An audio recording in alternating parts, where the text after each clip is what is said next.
Quarta hora de programa que ens sentam ara i com en cada dijous tenim aquesta secció que anomenem la mirada crítica, no?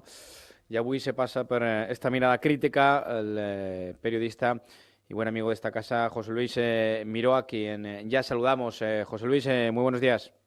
¿Qué tal? Muy buenos días, Andrés. ¿Cómo estás? Muy bien, gracias por estar con nosotros en esta sección de la mirada crítica para analizar la actualidad de estas últimas horas, de estos últimos días.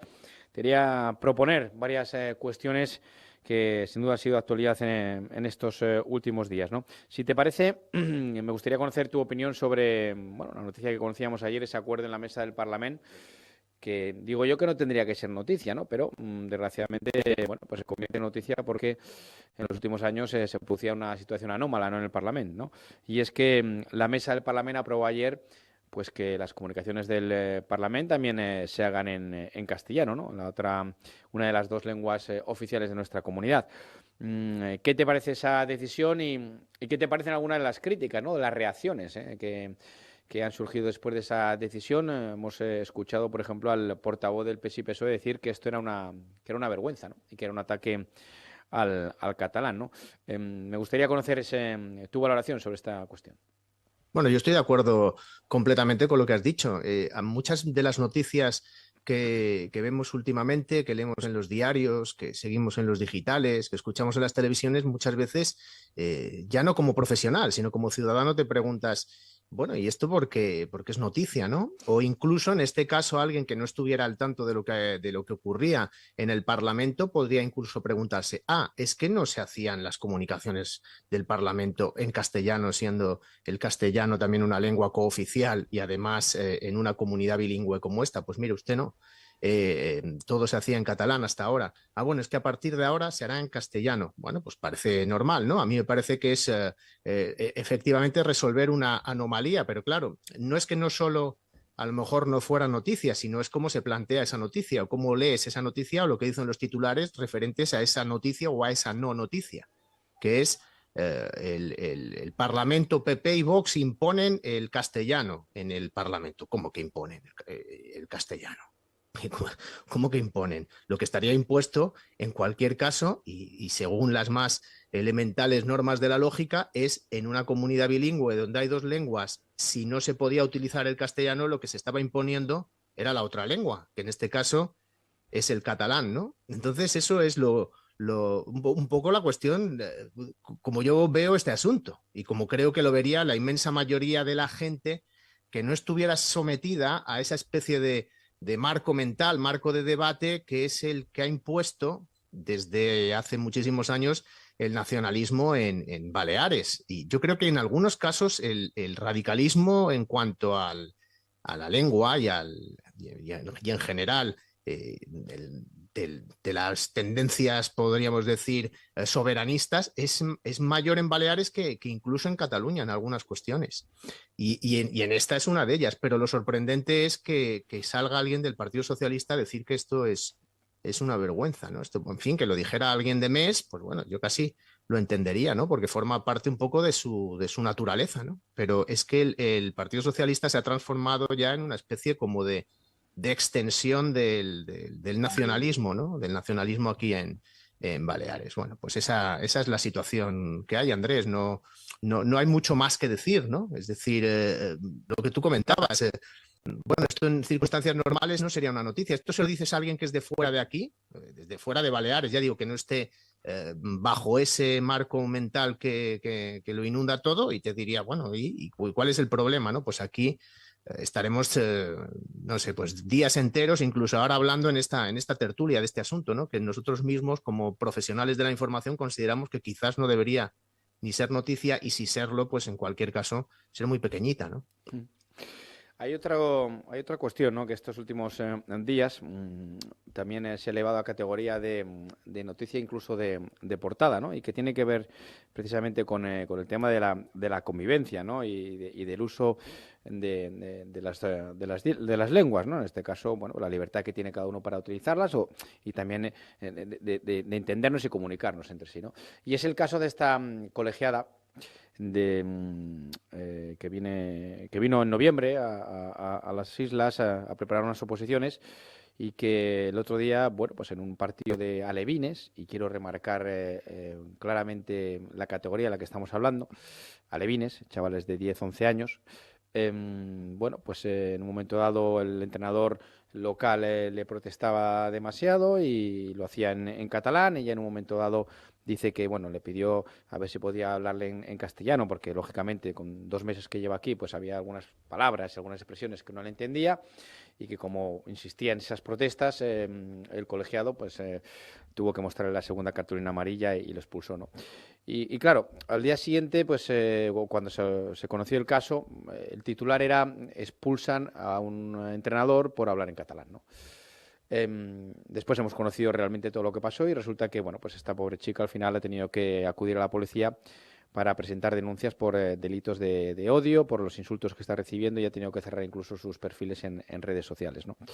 Em, Quiero saber también tu opinión al respecto, aunque creo que, bueno, pues va un poco en la línea que nos estabas comentando, ¿no? Y en ese marco mental, ¿no? Que al final aquí Exactamente. se ha impuesto durante muchísimos años, ¿no? Se ha impuesto en la política, se ha impuesto en los medios, se ha impuesto en todas partes. Bueno, en el caso anterior que tratábamos, pues bueno, todo forma también parte del debate político y a eso tampoco hay que ponerle límites, con lo cual, bueno, se acepta como es y no pasa nada, no trasciende de ahí, ¿no? Bueno, pues el periódico tiene todo el derecho del mundo a darle el tratamiento que quiera a la noticia y eso queda ahí dentro. En este caso es diferente. En este caso es diferente porque los medios de comunicación jugamos con material muy sensible y ese material muy sensible muchas veces son las personas y esas personas pues deberían gozar al menos de una cierta protección, ¿no? Ante la duda y también incluso más allá de ella, ¿no? Si quieres luego incluso podemos relacionar esto con el linchamiento que a mi modo de ver también ha sufrido esta mujer Pilar Bonet a partir de, bueno, de esta consellera del Consejo de Mallorca, pero bueno, Ujú. eso es otro tema. Sí, lo podemos hablar Pero, también, sí. sí, sí, lo podemos comentar porque yo también es que voy acumulando un poco los linchamientos, ¿no? que se van produciendo. Es decir, yo cuando leo ese titular en la portada y digo expulsado por hablar catalán, yo ya, es decir, a mí ya el sentido común me dice, esto no es verdad.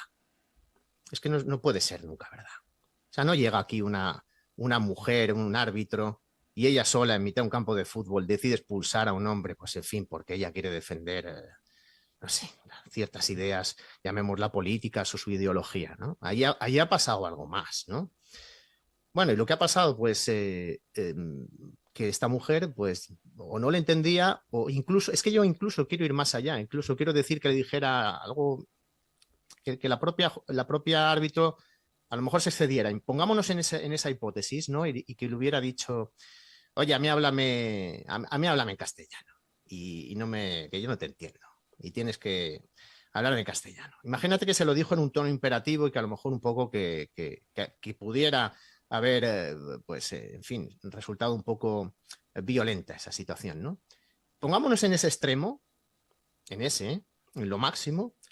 ¿Tú crees que esta mujer merece, primero, que se la señale en una portada de un periódico y que se ponga, y sabiendo cómo funciona hoy el mundo, la pongas en la diana de la jauría que son las redes sociales?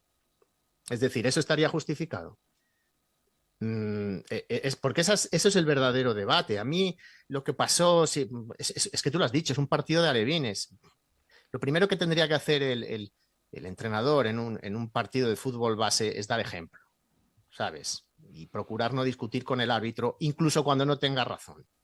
Incluso cuando no tenga razón. Es decir, esto para empezar. Esto de punto número uno. Estos son los valores básicos que se deberían enseñar o que se deberían poner en práctica en cualquier deporte y especialmente en el deporte base. Bueno, pues si tú tienes el entrenador que se pone a protestarle al árbitro y luego encima monta esta película y que la persona señalada no sea el entrenador, sino sea el árbitro, es que también nos está indicando que tenemos un problema, una enfermedad social, ¿eh? Es decir, es que es una cuestión ya casi de valores. Ya no hay que entrar a tratar el pequeño detalle, que si en el acta, que si este dijo, que si esto le dijo lo otro. No, no, no. Es que esto es evidente. Se ha sacado completamente de contexto, se ha sublimado, se ha convertido en un casus belli como cualquier protesta que hay en relación al uso del catalán o del castellano. No es el primero, también ha habido boicots a restaurantes, ha habido señalamientos de policías y ahora le ha tocado pues a esta pobre árbitro. Pero que el problema está en que lleguemos casi a normalizar que esto sea el tratamiento que se le tiene que dar a estas cuestiones. Es muy grave.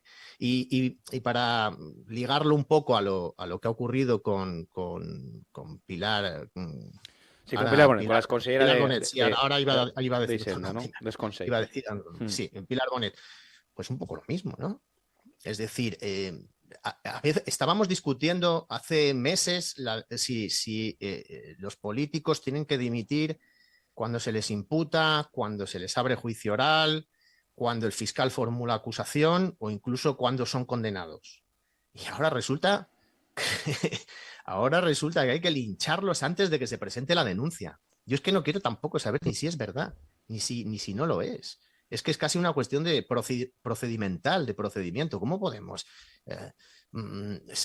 situar a una persona en medio de la diana porque alguien ha mostrado su intención? Alguien que tampoco deja muy claro saber quién es. Una empresa, luego subimos cuál es. También supimos que, en fin, que esta empresa pues podríamos darle cierta credibilidad o no dársela en función de cómo se había comportado no hace muchos años, ¿no? Con los billetes de los aviones y el descuento de residentes y las multas que tuvo que pagar. Es decir, ha salido más grande esto que cuando le pusieron la multa a la empresa en cuestión, pero es que también la empresa, bueno, con la boquita pequeña. Entonces, ¿por qué no decimos quién es? Si alguien tira la piedra, ¿por qué no lo dice abiertamente? Y el titular no es la empresa tal sujeto denuncia a esta señora Portal, que sería lo más veraz. Y ahí yo no me meto. El tratamiento que le quiera dar un medio es el que le quiera dar y que publique la noticia.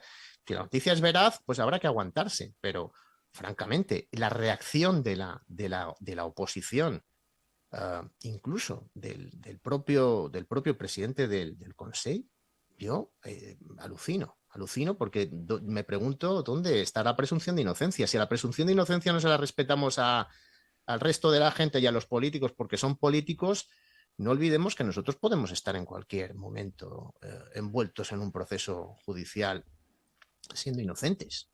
Y a ver quién va a respetar la nuestra si nosotros no respetamos la de los demás.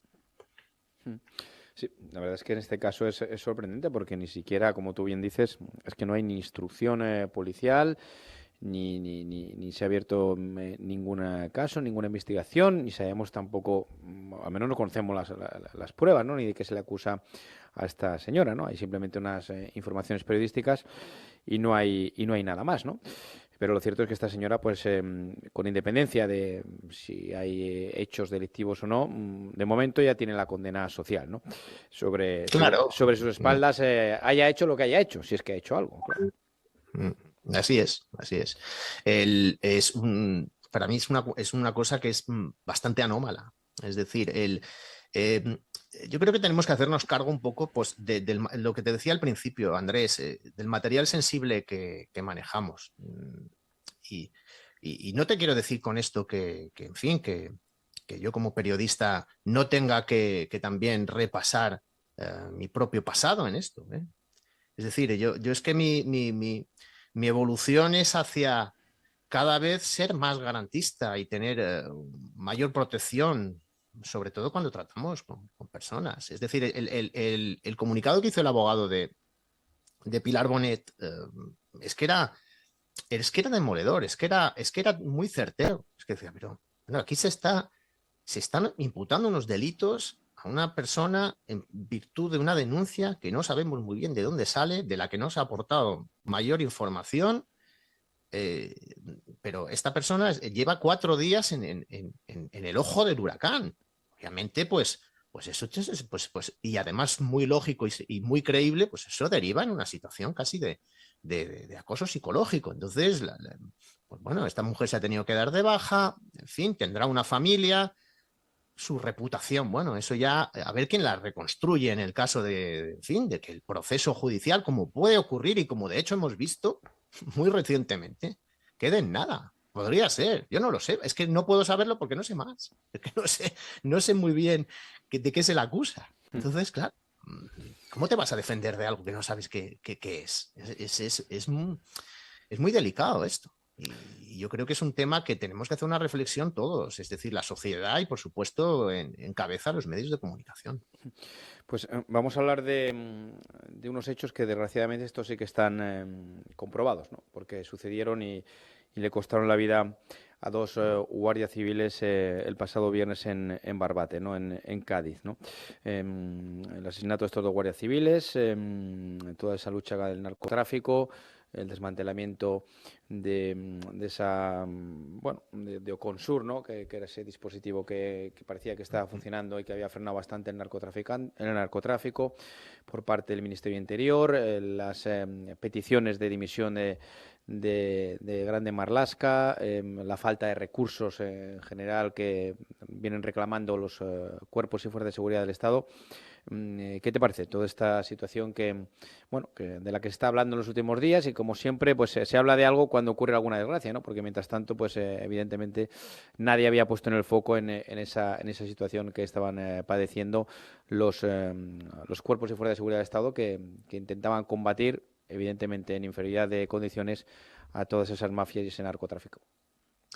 Si, por ejemplo, aquí se produjera un fenómeno similar, por ejemplo, ahora pues, determinadas mafias decidieran utilizar Mallorca de una manera masiva, ¿no? como centro de distribución o punto de destino de sus cargamentos de droga con lanchas rápidas, lo cual se podría hacer perfectamente desde Argelia o desde la costa del Magreb. Ahora mismo se encontrarían en Baleares con un déficit, y lo digo porque el otro día estuve entrevistando a un comandante, a un ex comandante de la Guardia Civil, que fue jefe de la Policía Judicial, que es tertuliano de esta casa también, Bartolomé del Amor, y él me hablaba y me decía que el déficit de agentes de la Guardia Civil en Baleares es de alrededor de 600. Y me decía que seguramente en el caso de la Policía Nacional el número era mayor. Es decir, estaríamos hablando en torno a 1.200, 1.300 agentes menos de los que hace falta con la seguridad actual. Es decir, con la situación nuestra actual, aquí harían falta 1 millar aproximadamente más de agentes, ¿no? Pues eso es la situación. Eso es la situación real de las fuerzas y cuerpos de seguridad. En este caso, lo digo porque tú lo has dicho antes, dices, es que ha tenido que pasar algo para que se hable de ello, ¿vale? Pero es que la misma situación podría darse aquí. Si pasara algo, tendríamos que hablar de ello, pero la situación real es esta, es que aquí faltan 1.000 agentes. Y en el caso de la situación del estrecho, de Barbate, de toda esa zona que está absolutamente controlada por los clanes y las organizaciones del narcotráfico, el hecho de que se desmantelara la unidad que luchaba contra el narcotráfico en la zona, pues yo lo siento mucho por el ministro Marlaska, pero si usted desmanteló esa unidad y hoy dos narcotraficantes con una lancha, es decir, haciendo uso de su superioridad en cuanto a medios, porque tienen más medios los narcos que la policía. ¿Cómo vas a luchar contra una organización criminal si la organización criminal tiene más medios que tú? Eso es imposible, eso es inviable, es que ni lo intentes, ya déjalos que campen a sus anchas, porque no vas a poder conseguir nada. Pues si ha quedado tan palmariamente demostrado que esos narcotraficantes disponen de más medios hasta el punto de que han podido arrollar con una lancha, con una planeadora suya, a una Zodiac de la Guardia Civil que no tendría que haber salido al mar en esas condiciones, enfrentándose a lo que se enfrentaba. ¿Qué es lo que ocurrió? Pues ocurrió la novedad, ocurrió el hecho extraordinario, que es que esa embarcación, supongo que nadie se esperaba que lo hiciera, pues decidió arrollar a los guardias civiles, y han muerto 2 guardias civiles y hay otro herido grave. Cada minuto que está el ministro de Interior, que desmanteló la unidad contra el narcotráfico en esa zona, el Oconsur, en su puesto, es otra anomalía. Pero bueno, alguien esperaba también que dimitiera Marlaska por esta cuestión. Para dimitir, primero ha de haber una asunción de la responsabilidad. Es decir, uno ha de ser capaz de asumir que ha hecho algo mal, de que ha cometido un error. Entonces, bueno, a partir de allí, pues se abre la puerta a que uno pueda dimitir. Pero para dimitir, aparte de saber que tú has hecho algo mal, tienes que tener una cosa, y es fundamental, que es tener honor. honor. Y esa palabra que está tan en desuso, ¿sabes? Que está ya parece tan apolillada, ¿no? Pues es de las dos cosas de las que carece, creo, Marlaska, con lo cual es imposible que dimita. Primero, él no tiene conciencia, o si la tiene, desde luego no la transmite, de haber hecho nada malo.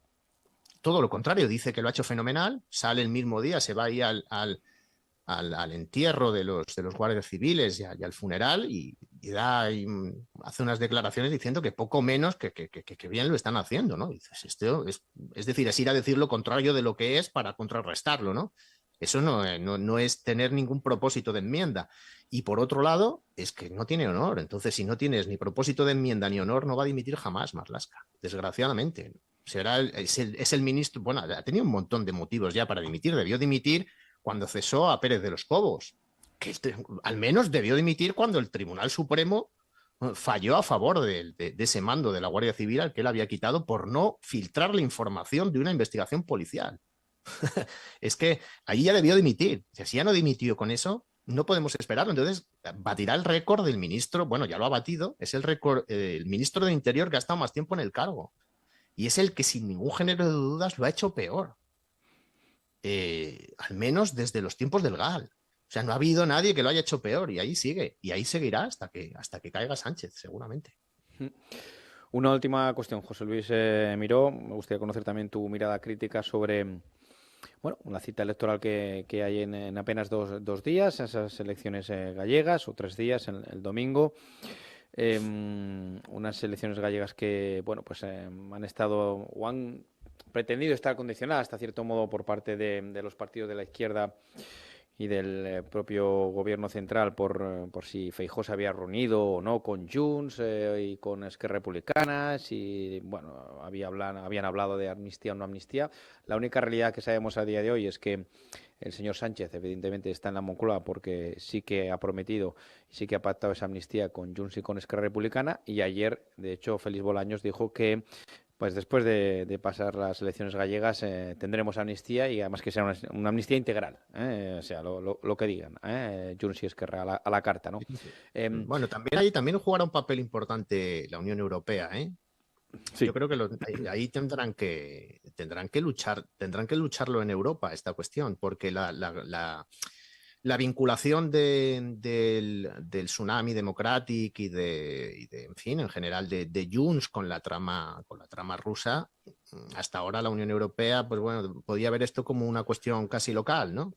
O sea, podía echarse más a un lado, pero lo va a tener muy difícil si resulta que ha habido un intercambio de información y una alianza entre el separatismo catalán y un enemigo declarado de la Unión Europea, como es la Rusia de Putin. Entonces yo creo que ahí, Bolaños a lo mejor tendría que medir más sus palabras, pero bueno, ya veremos. ¿Tú crees, esta sí que es la última cuestión, una cuestión muy concreta, ¿tú crees que se la juega Núñez Feijóo y el Partido Popular en Galicia?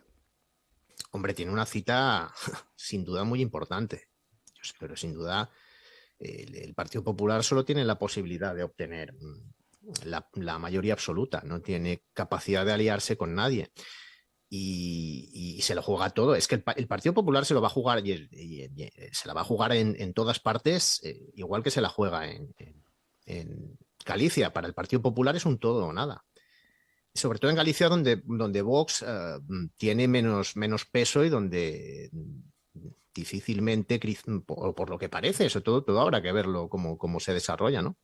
Pero donde parece que su apoyo, pues en el caso de que Vox obtuviera representación, para lo cual tiene que superar el 5% de sufragio, sería suficiente para llegar a un acuerdo, ¿no? Como se haya llegado, ya sea con un pacto para gobernar conjuntamente o a cambio de una simple investidura, como aquí en Baleares, ¿no?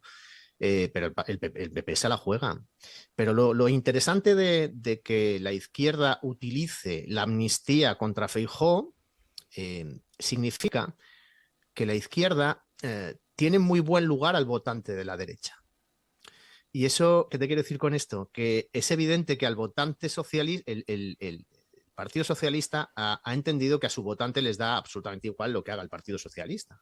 Es decir, pues vamos a aprobar una amnistía, podemos decir que sí, luego que no, podemos tener al ministro de Interior Marlaska, podemos irnos de fiesta a los Goya en vez de al funeral de los guardias civiles, en fin, desde el Partido Socialista va lo que se podría decir, y voy a ser un poco grosero, con la chorra fuera, ¿no? No tiene ningún problema. Sin embargo, claro, al decir, oye, al sacarle la amnistía a Feijóo, lo que viene a decir es, hombre, es que el votante de derechas es capaz de no ir a votar al Partido Popular, incluso siendo una situación tan polarizada y tan extrema como la que se da en España, es decir, donde para cualquier votante de derechas parece que lo más lógico sería echar a Sánchez a toda costa. La propia izquierda piensa que si le sacan a Feijóo la amnistía, igual el votante de derechas se queda en su casa. Con lo cual eso es poner en muy alto lugar al votante de derechas, los principios de ese votante, ¿no? A mí, desde luego, como persona de ideología conservadora, no es necesario que lo oculte, ¿no? A mí no me gusta, no me gusta absolutamente nada que alguien pueda haberse sentado a negociar con Puigdemont. A mí me parece infame, ya no el llegar a un acuerdo, sino simplemente sentarse a tomar un café con este individuo. Entonces, claro, eso es lo que ha pensado la izquierda. Otra cosa es que funcione. En Galicia, Feijóo ha tenido 3 mayorías absolutas y es un feudo histórico del Partido Popular. Yo veo difícil que el BNG, porque al final sería BNG más PSOE, más Sumar, más... Es decir, que todos esos grupos sean capaces de derrotarlo, pero bueno, estamos a poco de saberlo. Sí, sin duda. El domingo esas elecciones gallegas y saldremos de dudas. José Luis Miró, te agradezco que te hayas pasado por esta mirada crítica de este jueves 15 de febrero. Como siempre, muy amable con esta casa y encantados de conocer además tus opiniones, ¿no? Y tus pensamientos. Pues, Gracias. muchísimas gracias, encantado, como siempre. Gracias y hasta la próxima. Que vaya bien. Hasta